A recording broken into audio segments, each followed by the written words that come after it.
នាយកញាប់អើសង្សារស្រវឹងឡើងដើមឈើជាមួយគូប្រជែងមើលកាយវិការពួកគេគាត់ខឹងច្រណែននឹងបារម្ភគាត់ស្រែកហៅនាងចេញស៊ូយីវអ្នកចុះមកកុំខ្វល់ពីគេចេញស៊ូយីវចុះមកលឿនស៊ូយីស្រវឹងធ្វើរកក្មេងនាងឲ្យគាត់លួងទៅស្ដាប់គ្មានចំណុចទេគាត់ក៏យល់ព្រមតាមចិត្តនាងទេពធីតាតូចទេពធីតាស៊ូយីដូច្នោះក៏ញឹមទើបនាងព្រមចុះពីដើមឈើពេលចុះដល់ដីភ្លាមនាងក៏លោតទៅអបគាត់គូប្រជែងមិនពេញចិត្តស៊ូយីត្អូញថាសឺយ៉ានមិនអើពើសម្ដីនាងលីឡងការត្អូញនឹងការប្រឡំ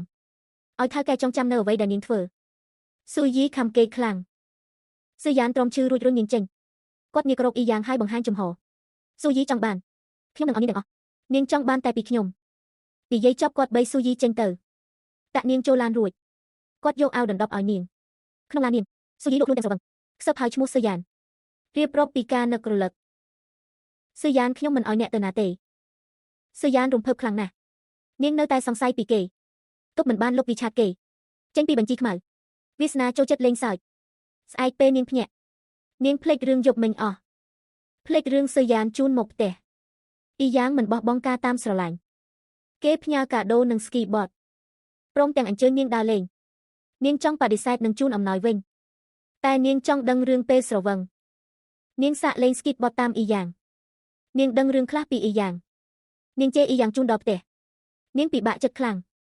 ចេញស៊ូយីពោពេញទៅដោយភាពអន្ទះអន្តែងណាត់ប៊ីរូសាននិយាយកង្វល់ប៊ីរូសានដឹងអ៊ីយ៉ាងតាមស្រឡាញ់ឃើញប្រុសក្មេងនេះជាមនុស្សល្អទៀត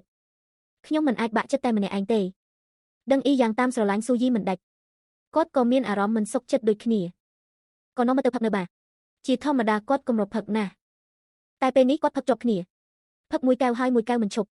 គួរជាឃើញបែបនេះគាត់ណែនាំសឺប៉ែសួរស៊ូយីតែសឺប៉ែនៅតែគិតថាបើស៊ូយីមិនតាក់ទងមកទេនោះជាចម្លើយល្អបំផុតស្របពេលនោះពីរូសានក៏ទេមកគួនជីដឹងថាគាត់នៅជាមួយសឺប៉ែនាងប្រាប់ថាស៊ូយីគ្មានចិត្តនឹងគាត់ទេនាងចង់ផ្ដោតលើការងារតែប៉ុណ្ណោះពេលស៊ឺប៉ែលឺព្រួយបារម្ភស្រាកស្រានបន្តិចតែគាត់មិនដឹងចេញស៊ូយីជួបនិយាយរឿងទាំងអស់តែនាងក៏ឃើញគាត់និយាយលេងរួចឡើងឡានទៅខ្ញុំបោះបង់គំនិតនោះ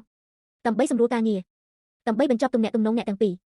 ចឹងស៊ូយីនៅតែប្រមូលទៅជួបស៊ឺយ៉ានពេលជួបគ្នាពួកគេមានអារម្មណ៍ឃ្លាតឆ្ងាយពេលស៊ូយីលើកឡើងរឿងការងារភ្លាមស៊ឺយ៉ានកាត់ផ្ដាច់រឿងដើមខ្ញុំមិនអាចប្រាប់អ្វីបានទេអ្នកតាសែតសូមត្រឡប់ទៅវិញគាត់ក៏បែកខ្នងឈប់មើលនាងទៀតឃើញខ្នងអ្នកធ្លាប់ស្រឡាញ់ស៊ូយីក្តុកក្តួលនឹងមិនអស់ចិត្តទីបំផុតចាក់ចេញដោយមិនងាកក្រោយឈឺចាប់ត្រឡប់ដល់ក្រុមហ៊ុនស៊ូយីនឹកឃើញការបដិសេធរបស់ស៊ឺយ៉ាននាងអង្គុយនៅទូទាំងទុកសោកនាងចុចប្រវត្តិរូបស៊ឺយ៉ានទាំងយំសម្រាប់ចិត្តលុបនាងគិតថាពួកគេប្រហែលជាលែងជួបគ្នាទៀតហើយនាងមិនដឹងថាស៊ឺយ៉ានពេលនោះក៏ទៅហាងគុយទាវដែលធ្លាប់ញ៉ាំជាមួយគ្នាក្លិនឈ្ងុយធ្លាប់ស្គាល់តែនៅក្បែរគាត់លែងមានស្រមោលនាងគាត់នឹកឃើញរឿងរ៉ាវកន្លងគាត់ប្រមូលភាពផ្ញើសារទៅប្រពន្ធលោថាគាត់លែងជាមិត្តនាងហើយទើបស៊ឺយ៉ានដឹងខ្លួនថាឈឺចាប់មិនមែនរឿងស្នេហាទេខ្ញុំជឿអ្នកយកចិត្តខ្ញុំទីបំផុតសល់ត្រឹមស្ដាយខកខាន